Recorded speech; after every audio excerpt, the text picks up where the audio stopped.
Welcome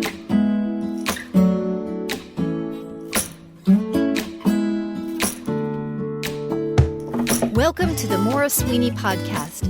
Maura is an international speaker, Huffington Post contributor, and the trademarked ambassador of happiness. In 10 minutes or less, Maura weaves clever anecdotes, insightful questions, and personal stories to challenge your mindsets and enable you to live happier from the inside out. Here's Maura with today's podcast for you. Are you angry, or are you aspiring to love? Well, if you're on a path to living happy from the inside out, today's podcast may be a powerful one for you. Are you angry, or are you aspiring toward love? Love. I want you to just think about what that feels like and what it conjures up. It conjures up ideas of peace, of rest, of approval, of inclusion, but also of things like freedom and upward feelings of happiness and joy. On the other side of the spectrum is something known as fear. Fear is the antithesis, the opposite of love. It's also our biggest block to feeling or experiencing happiness. And those blocks are generally emotional blocks. Now, at the beginning of this podcast, when I asked, "Are you angry?" I chose that word because I'm about to tell you a story that dealt with my own personal anger. But I want you to consider it in other ways. There are plenty of other words that are associated and affiliated with fearful thoughts. So maybe if you're not angry, maybe you now consider yourself despondent, even depressed, or on the other side, you might even be belligerent, where you're actually out there attacking people that you think are against you or threatening you.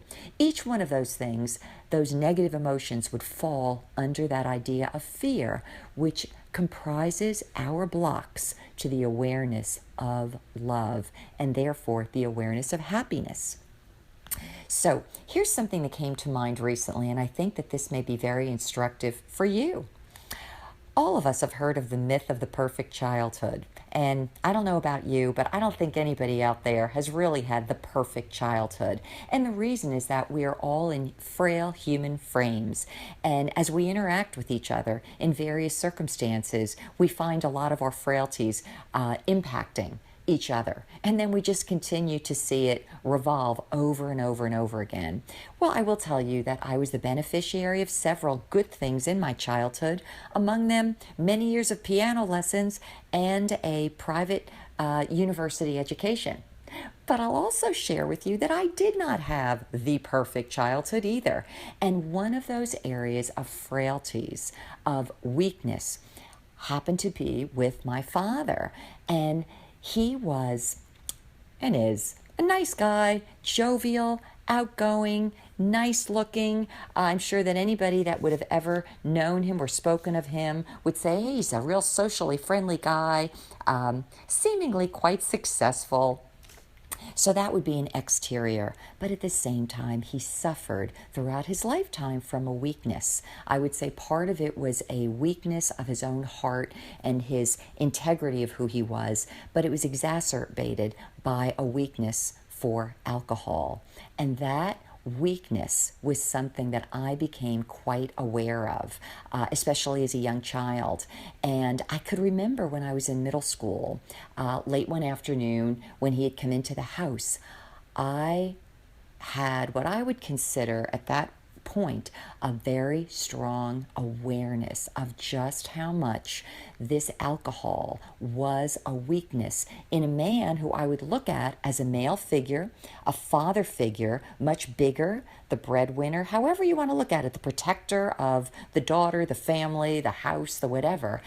And I looked at what I was seeing through the eyes of alcohol and other weaknesses, and I remember being so affected emotionally by it that it changed the inside of the way I thought, again, due to my sense of fear. Many people that look at me might say, oh, Maura, you seem like you're so self-sufficient or you've done a lot. And I think a lot of it is actually I have benefited in certain ways from growing up with a father figure who really could not take care of me in the way that most dads maybe would want to take care of their daughters. So I have become a beneficiary in that I'm quite self-sufficient. But to be of that age during that time period, it did affect me. And I didn't realize this, but I took that awareness of his weakness. I took the need to self-protect and I put it behind a wall and probably lived with it for decades. I mean, I was mildly aware of it, but when I was much older, bringing up a daughter, my family came down to visit, and I happened to see not one, not two, but several full bottles of vodka be consumed. I realized one afternoon in my kitchen that I was so angry. The anger feelings flared up in me so quickly that they shocked me. And it was as if the wall that I had put them behind as a child suddenly erupted. And I remember thinking, oh my gosh, what is happening to me? I feel like taking one of those bottles and throwing it through my brand new, beautiful kitchen window. And I immediately thought, well, that's not going to do anybody any good, including my brand new kitchen window, my daughter, the next generation, or even my relationship with my so-called dad here in this situation. So what I did was I went into a quiet place. In my case, it was my shower. And I put up a prayer, not knowing what to do in my own case.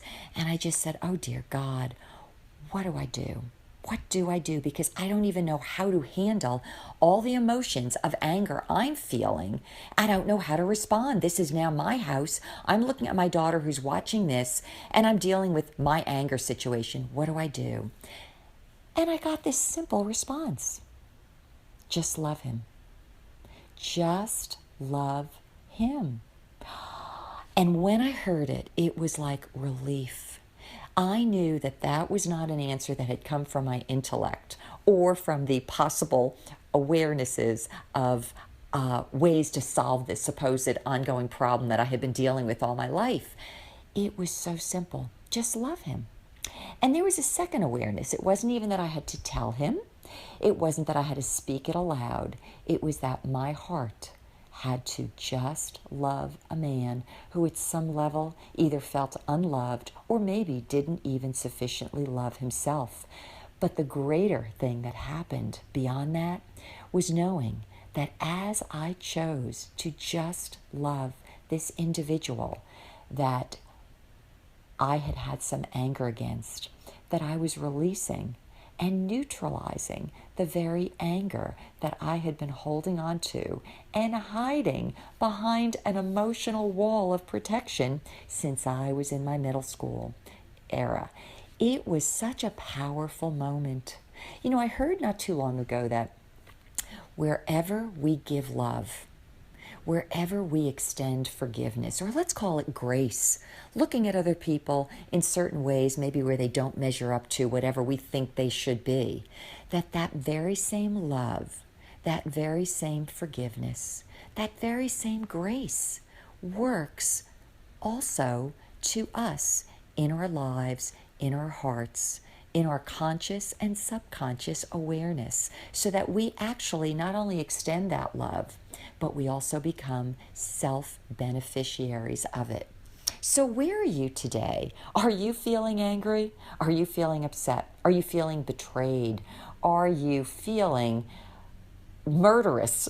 You could be feeling any one of those things that are all related to the notion or the feelings of fear, namely the separation from the awareness of love, peace, and happiness. What I'd invite you to do today is to find a few minutes and ask yourself what the source of that negative feeling might be. Your soul is very wise, and if you're willing, will reveal to you the source of it at just the right moment. But then also comes your own opportunity and a choice to just love. And I will tell you, it may be something you need to do over and over and over again. But each time you do, a little bit more of the fear dissipates. A little bit more of that separation from the awareness of love starts to go away. And ultimately, you find yourself happier from the inside out and beaming to others that very same sense of peace and happiness too. Well, that has been my thought for you today, but hang on, because there's someone else who wants to share with us what makes them happy from the inside out too. This has been Maura with Maura for You. Hi, my name is Jenny Rickenbach. I am from East Bridgewater, Massachusetts. I study communication disorders at UMass Amherst, and what makes me happy is spending time with people and helping people, whether it's at the preschool I work at with little kids, or taking my Grammy on a picnic with my sister, or even just being around my friends and laughing with them. And that's what makes me happy. For more insights on living happy from the inside out, subscribe to this podcast. To learn more about Maura, visit her moraforyou.com website, where you'll find videos, blogs, books, and the Foundations of Happiness self-study e-course. Maura, 4, letter U.com, where Maura is always for you.